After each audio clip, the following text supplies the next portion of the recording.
Hey guys, coming at you from the shop today to catch up and just tell you all about the projects we're working on. We've got a couple of unique builds that are totally different that we just want to show you guys. One of them is this Jeep LJ aluminum tub, off the charts build, and then we've got a rock bouncer with Rockwells and 50-inch tires on it. Both of them are getting really close to being torn down and going to powder coat, so just kind of dive in, talk to you about them, and show you what else we've been working on in the shop too, just kind of get you guys updated a little bit. So we've talked about this build a little bit in videos before, but I won't really go into depth with it. Had a guy out of Atlanta come to us about a project that he had on his mind. Wanted a hardcore all-around type vehicle. Wanted something that he could go to Moab in and wheel all the hardest stuff there. Wanted something that he could ride over here on the East Coast and do all the hard trails over here, but do it comfortably. Also wanted to be able to go to Mexico, spend time down there south of the border, pre-running with desert race teams and stuff. So what we came up with is this Jeep LJ. We started this build using one of our LJ chassis, then went with the Aqualu aluminum tub, outfitted it with a set of the Crane 14 bolts, Magnum knuckles in the front, unit bearings, takes a 40 spline inner shaft and a big belt RCV on the front, rear Crane 14 bolt, big unit bearing on the back with a 40 spline inner shaft. Then we decided that if we wanted that all around performance, we needed to do coilovers and bypasses. Radflo 3-inch bypasses, 2-inch coilovers. The rear we did our trailing arms, the 70-75 trailing arms, and then 70-75 link bars the rest of the way around.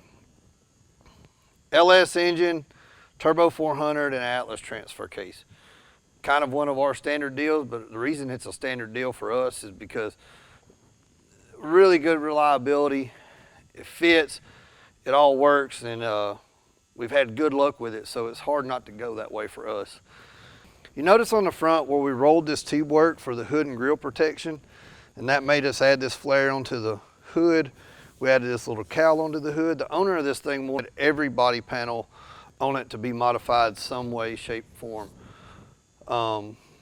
Windshield frame, we've got this extra protection on the outside that actually builds in and holds the light bar. The light bar is mounted on actuators where it pivots up and down, so whenever he's running through the desert, you can adjust the light bar for the terrain. And then whenever you're back east, west, whatever, hill climbing or whatever else at night, you can tilt the light bar up and look up the hill at nighttime. It's a pretty cool feature. In the back of the rig, you notice we took the LJ tub and we cut it and put this big arc to it. The reason we had to do that was with the trailing arm, we had so much up travel that we actually run out of tub. So we gapped out the tub right here. So when we built in this big roll to it, and that's definitely the major feature you're gonna see about this thing whenever you see it from a profile, sets it apart from anything else that we've seen. So that's probably one of my favorite features about the whole thing, is it actually is a LJ body that we really took a big chance on and made a big modification, but pretty proud with how it turned out. So I think that's pretty cool. All the shock mounts and stuff that are all tied in back here, big bunch of plate work. It's got that desert fab look to it, you know, trophy truck looking stuff. Rack on top is removable if you want to remove the light bar and this, but for Moab, Mexico, whatever else, if you want to pack any extra gear or whatever else, that spot up there is available. That brings us to the back of the vehicle. Another feature that I really like about it. So we ended up mounting this tire flat and low because that's the look that we wanted to really go for. With that,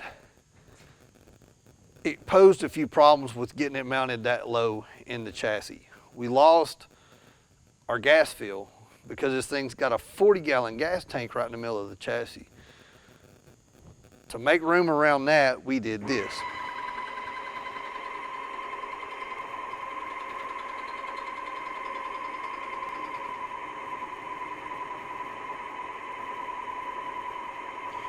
By building this tilt-up tire rack, it gives us a lot of access to the back of the Jeep that we needed. Now we can fill up this 40-gallon fuel cell, and we've got access to all the tool storage that we've built in this thing. So right back here, we have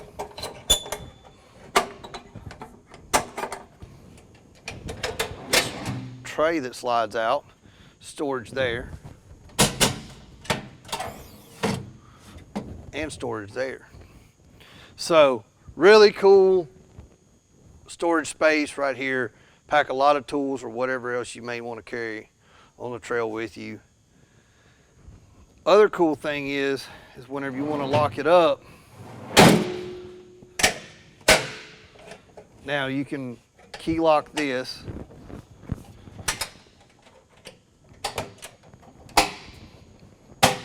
Take this, let the tire rack back down, kill the power to the Jeep, and you can't get in any of the toolboxes.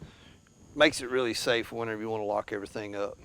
Moving inside this thing, you can see that it's got a one-off custom built dash, 16 gauge aluminum, hand formed and rolled over and TIG welded together. We've got huge 12-inch monitor for the co-driver, big monitor for the driver. Steering columns go in here with a lot of your switches and stuff laid out in this area, then a race pack right in the middle. We've also got the heating and air controls to go in this thing, then one more engine management gauge as well. So we've got winter shifter mounted in the middle. Everything's tight, but you fit really good. It's really comfortable, but there's a lot of stuff going on in here that's pretty dead blame awesome. Fresh air pumper from PCI. I've got a huge radio underneath this seat mounted where you could have good communication with whoever you're wanting to talk to. So this is pretty much the inside, but man, whenever all this right here gets, you know, finished worked and painted out, I think it's just going to be awesome. All right, guys, and that right there is pretty much the rundown of this project, LJ. Guy wants something that he can take all over and wheel about anywhere. Another cool thing that we did with this is we built it on a set of 42-inch BFG reds. Also, we made sure that a set of 43-inch Super Swamper SXs would fit. That's pretty much the range of tire that he's wanting to go to, but we actually made sure both sets of wheels and tires fit this thing. And with those two tire combinations, I think he might have a good chance at being able to go anywhere he wants to and wheel as hard as he wants to. Let's go check out this rock bouncer. Now check this thing out. Rock bouncer chassis, 50-inch mega tires. I've got to say, I was never really a fan of these tires whenever I've seen all the pictures of them or whatnot. But customer brought these things and dropped them off, and holy crap, they're huge.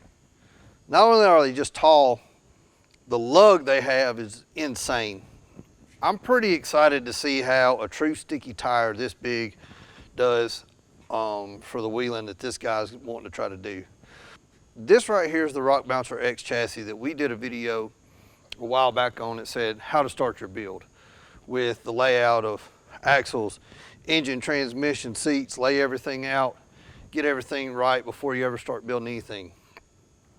As you can see, we laid everything out right, and man, the proportions turned out good, even after we stretched the front end of this chassis out 5 inches. We had to do that because of the Rockwell's big tires and everything else we were using, but the proportions really come out pretty awesome on it. On this thing, 2.5 ton axles, 2-inch axle shafts in it, front and rear steering. We did Radflo coilovers and bypasses, LS Turbo 400 Hero transfer case. So we've got this thing skinned out. We built the engine cage up just a little bit because this thing's using a truck intake. Allowed us to go half tube with the hood panel and then put another panel on top of it. Give it a little bit of a cowl induction look to it, which turned out pretty cool. Overall wheelbase and proportions to the body and everything else with the big tires turned out pretty awesome. 24-inch belly, which that means pretty much it's 2 inches taller at the belly than a normal buggy we would have built on 43s would be. So this thing's going to have 50-inch tires and only be 2 inches taller at the belly. I can't wait to see how it does crawling big rock boulder fields and stuff like that. I think it's going to be pretty dadblame awesome. Back here in the back of this thing, you can see we've got a little bit of a storage tray. Then we've got a 15-gallon fuel cell, and we've got actually a built-in toolbox for this thing. Totally committed to trail riding with this buggy. Wanted to have a little bit of extra storage, and then always got to have a little place to keep your tools. So you can guys check out the interior of this thing, and it turned out awesome. It's all 16 gauge, hand-formed, handmade aluminum dash, odometer gauges in it. The 3-speed Hero transfer case sticks are right here. Winter shifter, this right here is your self-center rear steer. But I mean, man, just the dash in it alone is awesome. But then all the other sheet metal work down in the floorboard turned out nice and clean. We've got to stack a few more switches in this thing, and it's pretty much called good to go. And that is a good overview of this Rock Bouncer X chassis on Rockwell's 50-inch tires. Love the way it's all proportioned out. It's got a good low roof height. The big 50-inch tires, I think it's going to be a unique buggy. It's going to be one of those things you see and you're just going to have to do a little bit of a double take on it, I believe. Can't wait to get this thing busted down, go to powder, and come back and reassemble everything else. Won't be too long, you'll be looking at this thing in a video, all painted, powder coated, and actually alive and running. Pretty awesome. All right, and then we've got this LJ chassis. Customers driving down to pick it up Monday. This right here is what it'll show up looking to you like if you order this thing. LJ chassis with a family style cage on it. This one actually has the shock mounts and link mounts already installed. Pretty cool little setup. This right here has been a cool deal for us. I really love this platform of starting a Jeep build off of. You get everything up out of the way and all your geometry points in the right spot, and these things are just awesome. We've also got a bunch of axle work going on in the shop right now.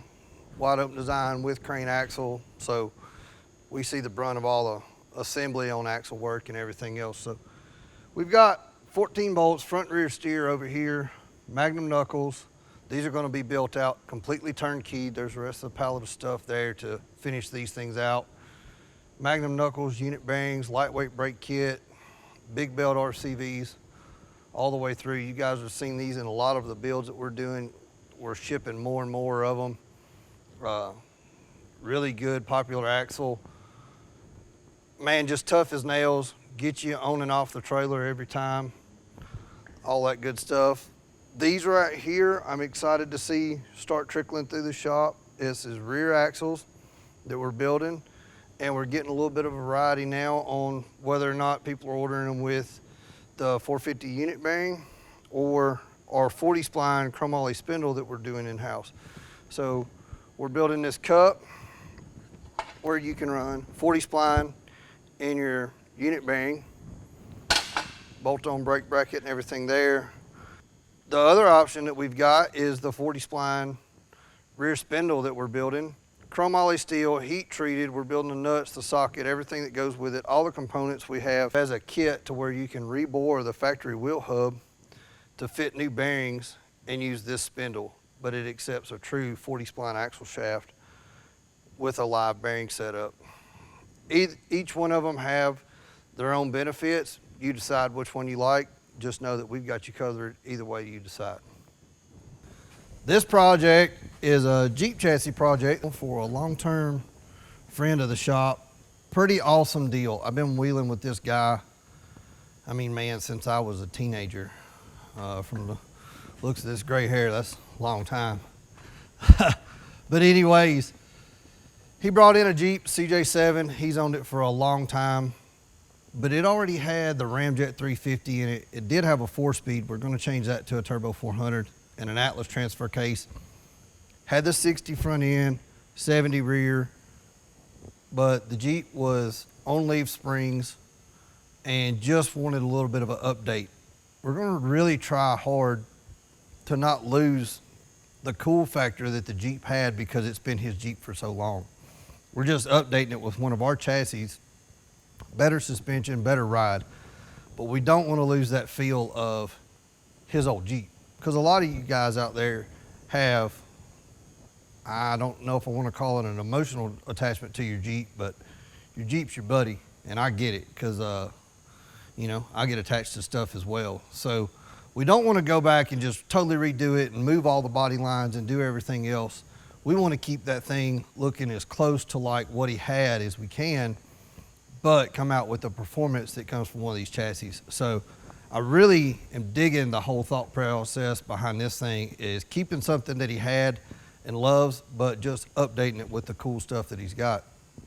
Also, it lets you guys see that we don't build stuff that only has brand new engines, brand new everything, brand new axles, that the budget just gets so crazy out of line. We'll take a project that's got axles and stuff underneath it, keep what's good of it, and reuse it and turn it into a cool project. We're gonna do this thing all the way through turnkeyed. You're gonna see it on one of these videos one day, coming back from powder coat and going through the whole picture thing. But just know that we can do each end of the spectrum. We're really lucky that we get to do both ends of the spectrum. And I like these builds probably just as much as I do the other stuff, because for one, I know the guy, and I got a little bit of a, you know, a little bit of a soft spot for that whenever I ever get to work with a customer that I've known for a long time. Then I think it's really cool that he's got an attachment to his old Jeep, and we're using, you know, a Ramjet 350 instead of a new LS motor. I think that's really cool in this deal. So pretty excited about this one. It's moving right along. At this stage right here, we'll go on and mount the carrier bearing, put our drive shaft kits in it, flex everything out, try to do as much as we can with the body off. Then the body's gonna set back on here, and we'll go to work with trimming and fitting everything else, put the cage in it, and just kind of keep on going from there. But that gives you guys an update about what's going on around Wide Open Design. Kind of gives you something to look at, watch. I know a lot of guys got a lot of free time on their hands right now at home, and just something, a little bit of lighten your day up, kind of keep you entertained for a few minutes. But if you do like these videos, like and subscribe to them, all that good stuff. We'll try to keep them coming out.